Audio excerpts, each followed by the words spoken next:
वरुण गांधी को 2024 के लोकसभा चुनाव में भारतीय जनता पार्टी भाजपा ने पीलीभीत सीट से टिकट नहीं दिया, जिससे राजनीतिक गलियारों में इस फैसले को लेकर कई अटकलें लगाई जा रही हैं। वरुण गांधी पिछले कुछ वर्षों से सरकार की नीतियों की आलोचना करते रहे हैं। खासकर बेरोजगारी, महंगाई और किसानों के मुद्दों पर उन्होंने खुलकर अपनी राय व्यक्त की है। उनकी इस बेबाकी को पार्टी नेतृत्व ने नापसंद किया, जिससे उनके और भाजपा के बीच मतभेद गहराते गए। सूत्रों के मुताबिक भाजपा ने वरुण गांधी को उत्तर प्रदेश की रायबरेली सीट से चुनाव लड़ने का प्रस्ताव दिया था, लेकिन उन्होंने इसे ठुकरा दिया।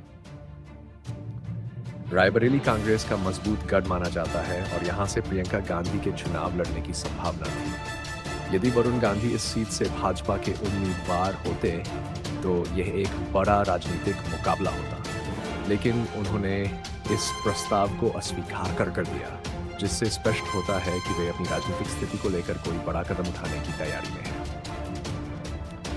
भाजपा 2007 के लोकसभा चुनाव में कई पुराने चेहरों की जगह नए उम्मीदवारों को मौका दे रही है और इसी रणनीति के तहत पीलीभीत सीट से वरुण गांधी की जगह जितिन प्रसाद को उम्मीदवार बनाया गया है।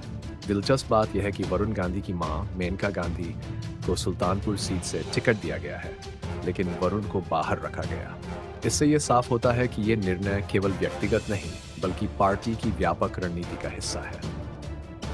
अब राजनीतिक विश्लेषकों की नजरें इस पर टिकी हैं कि वरुण गांधी आगे क्या फैसला लेते हैं। क्या वे किसी अन्य राजनीतिक दल में शामिल होंगे? क्या निर्दलीय चुनाव लड़ सकते हैं या फिर कोई नई राजनीतिक दिशा चुनेंगे? ये देखना दिलचस्प होगा कि वे अपने भविष्य की राजनीति को किस तरह आकार देते हैं।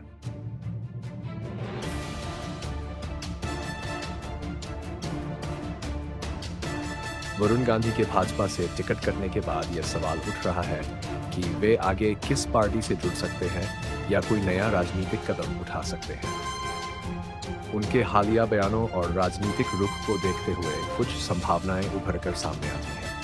कांग्रेस में शामिल होना एक संभावित विकल्प हो सकता है, क्योंकि वरुण गांधी इंदिरा गांधी के पोते हैं और उनका पारिवारिक संबंध कांग्रेस से रहा है।